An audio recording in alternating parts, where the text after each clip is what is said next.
tudo bem? Meu nome é Eduardo Colíquio, eu sou da revista Nossa Cidade. Estamos aqui para gravar mais um programa Conexão Negócios, aqui hoje com a Alessandra, nossa advogada, nossa parceira advogada.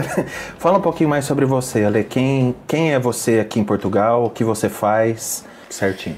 Então, eu saí do Brasil em 2014, vim morar em Portugal e já tinha intenção de advogar em Portugal. Eu já era advogada no Brasil, tenho inscrição na Ordem dos Advogados do Brasil nesse momento e aqui em Portugal. E atendi aos requisitos, que tive que preencher alguns requisitos para fazer a minha inscrição aqui em Portugal e já advogo aqui há 4 anos e meio. E comecei a advogar para brasileiros, né, que vinham morar aqui ou que querem estudar, querem comprar imóveis. Não era exatamente a minha intenção no início, mas como os brasileiros começaram a vir em massa para Portugal e começaram a me procurar, né, procurar os meus serviços jurídicos para orientá-los numa série de questões, eu fui entrando nesse meio também do direito migratório, mas sempre fui advogada de direito empresarial aqui em Portugal e no Brasil. Fechou. Tenho 2 pós-graduações, uma lá de direito empresarial e outra aqui, que eu também fiz na universidade daqui. E com isso auxilio também, não só os brasileiros, evidentemente, também auxilio os portugueses que querem empreender ou que já têm uma empresa funcionando em Portugal. Mas me fala quais são as principais diferenças que você identificou aqui em Portugal e no Brasil? No sentido jurídico, assim. No sentido jurídico. As diferenças, na lei, principalmente, né? Tem diferença? Tem diferença na legislação. O Código Comercial de Portugal é diferente, justamente porque o Código Comercial, tanto no Brasil como em Portugal, funciona na parte que não prevê determinados assuntos, é subsidiário ao Código Civil e ao Código de Processo Civil. Isso no Brasil é igual. Entretanto, o Código de Processo Civil português, a parte instrumental, ou seja, os nomes dos recursos, os prazos, uma série de questões, os pré-requisitos para recorrer, por exemplo, são completamente diferentes do Código de Processo Civil brasileiro. Então, como essa parte instrumental, processual, civil, tem a ver também com todas as demais áreas do direito, no meu caso, o direito comercial, que é o direito que eu trabalho, acaba influenciando, sim, no Código Comercial, né, nas leis de direito comercial portuguesas. Mas é fácil um empresário do Brasil sair de lá e empreender aqui? Existe alguma limitação, assim, da parte jurídica ou ele consegue ter essa colaboração, assim? Limitações, sempre há uma limitação dependendo daquilo que a pessoa pretende desenvolver e dependendo do capital. Mas isso são questões que na verdade não decorrem da lei. Algumas coisas sim decorrem da lei e claro que a gente tem que estar sempre muito atento para o que prevê a legislação quando vai criar, quando uma pessoa quer empreender, quer ser empresário em Portugal. Nomeadamente, um exemplo disso é a questão da pessoa, primeiro, adequar o tipo de negócio à sociedade. Né? Porque aqui a gente tem diversos tipos de sociedades, unipessoal, sociedade por cotas, sociedade anônima. Primeiro tem que saber se aquele tipo em qual sociedade que nós vamos enquadrar o tipo de empresa e dependendo também do número de sócios. Dependendo do número de sócios, nós vamos adequar o tipo de sociedade ideal. Mercado, estudo de mercado também, mas a nossa parte é mais contratual, a nossa parte é mais no sentido de orientar as cláusulas do contrato social, orientar o valor do capital social da sociedade. Que varia conforme o produto, o mercado que ele for fazer. Conforme o investimento e o que a empresa vai precisar para começar, pelo menos. O mínimo era 5 mil ainda ou não mais? Não, hoje em dia o mínimo para constar num contrato social de uma empresa é €1. Mas nós não aconselhamos. Mas mesmo assim, normalmente quem vem para empreender também quer ter direito a como que eu vou te dizer, a documentação para ficar aqui e tudo mais, o visto de residente, o visto de empreendedor, né, que eles dizem. Sim. Existe um mínimo para o visto de empreendedor? Não, depende do visto de empreendedor. Nós temos aqui 2 vertentes do visto de empreendedor que as pessoas fazem inclusive muita confusão, né? O fato da pessoa vir abrir uma empresa em Portugal ou investir, né? Porque a gente pode ser a abertura de uma empresa, pode ser um investimento de capitais, enfim, temos alguns tipos de investimento. Se for um investimento mais arrojado, ou seja, vou dar um exemplo básico que todo mundo que a maioria das pessoas já conhece, que é a compra de um imóvel num valor igual a 500 mil euros ou superior. Mas aí não é de empreendedor, né? Não é um visto de empreendedor, é o visto Gold. É o visto Gold, que é de investidor. Ah, investidor, não empreendedor. Não, exatamente. Esse te dá a condição de ficar durante 5 anos legal em Portugal e depois pode aplicar para a nacionalidade portuguesa. O empreendedor, mas atenção que há essa confusão. O investidor, quando também pode abrir uma empresa em Portugal, mas tem que obrigatoriamente o investidor que pretende se legalizar através do visto Gold ou Golden Visa, porque também, mas tem que obrigatoriamente, se for para abrir uma empresa, se for para abrir um negócio em Portugal, ele tem que obrigatoriamente ter no mínimo 10 postos de trabalho, ele tem que dar emprego para 10 pessoas. Se for o visto Gold. Se for para aplicar para o visto Gold. Se for o empreendedor que não preenche esses pré-requisitos para o visto Gold, que é um visto permanente, né, que a validade é de 5 anos, depois a pessoa pode aplicar para a nacionalidade. Se for um empreendedor de uma pequena ou média empresa, ele vai conseguir também o visto de empreendedor, mas vai trocar aqui em Portugal pela autorização de residência. Que a maioria faz. Que é o que a maioria faz. E sim, e pode se legalizar. Sim, trocando o visto pela autorização de residência, estará legal em Portugal. Pelo período lá de 6 anos? Pelo período inicial de 1 ano, depois 2. Renovável por mais 2 e sempre por mais 2. Depois que fizer 5 anos, evidentemente ininterruptos, né? Ele pode sim aplicar para a nacionalidade, esse pequeno e médio empresário. Legal. Bom, olha, para você... Para você que está devendo, aqui em Portugal ou no Brasil também, a lei ela é específica para isso também. Ela tem esse dom aí de limpar as empresas, né? O que você sugere aqui? Limpar no sentido de arrumar a casa, né? Claro. Limpar a sujeira que tinham feito ali, né? Exato. Qual o passo a passo rápido aqui para as pessoas que estão endividadas aqui, ou então que estão endividadas no Brasil e querem vir para cá? Dá para começar de novo aqui em Portugal? Como que é feito isso? Sim. Respondendo à tua primeira pergunta, no sentido de qual é o conselho, né, jurídico que eu daria para um empresário que está com dificuldades financeiras na sua empresa. Primeiro, analisar o passivo. Primeira coisa que a gente tem que ponderar é que, geralmente, quando há dificuldades financeiras, é que o passivo já está em números superiores ao ativo. E aí o empresário está numa grave situação financeira. Gastando mais do que ganha. Ou seja, as dívidas são maiores do que o que ganha, mas atenção, isso também pode ser verificado se o patrimônio responde pelas dívidas, porque se responder, isso é um bom caminho para iniciar uma recuperação dessa empresa, né? Aqui em Portugal nós temos algumas ferramentas jurídicas para iniciar essa recuperação financeira de uma empresa. Um deles é a PER, né, que é um plano especial de revitalização para essas empresas.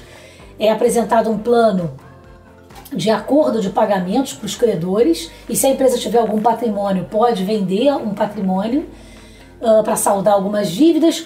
E nesse plano, uma grande vantagem é que podem ser excluídos os juros dessas dívidas, as parcelas dos acordos podem ser maiores, né, mais alargadas. Isso tudo quem analisa, isso é um processo judicial e o juiz é que vai aprovar ou não esse plano. E esse plano geralmente tem que ter pelo menos a anuência de um dos credores. E também temos uma outra solução que é um pouquinho mais drástica, mas muitas vezes pode ser uma solução, que é a insolvência. Tipo abrir falência. É mais ou menos isso. Abrir falência. Mas tem muitas vantagens aí. A palavra assusta um pouquinho, mas aí depois tem muitas vantagens. Fica restritiva para o resto da vida? Ou a não, única desvantagem da insolvência perante a PER, né, que é esse plano de revitalização, é que na insolvência o dono da empresa ele perde a administração da empresa e também dos bens da empresa. Essa é a única desvantagem. Mas em determinadas situações é a única solução. Entretanto, é claro que existem outras soluções. Antes de decidir pela insolvência, existem outras soluções. Uma solução muito interessante também é que nós vemos muitas vezes que trata-se de que às vezes há dívidas de uma empresa porque fornecedores deixam de fornecer produtos porque a empresa não pagou, né, pelo fornecimento desses produtos. Ou então, porque está com dificuldade, evidentemente, porque também os seus clientes não lhe pagaram. E eu vejo muitas empresas, nós já repatriamos muito caixa com execuções. Executando dívidas de cobrar os clientes. Aqui é fácil receber desses clientes assim? Depende. Às vezes é verdade, o cliente está em uma situação também muito complicada e aí é um pouquinho mais complicado, mas aí também às vezes o cliente está insolvente, também há como receber se habilitando na massa insolvente, né, no processo judicial.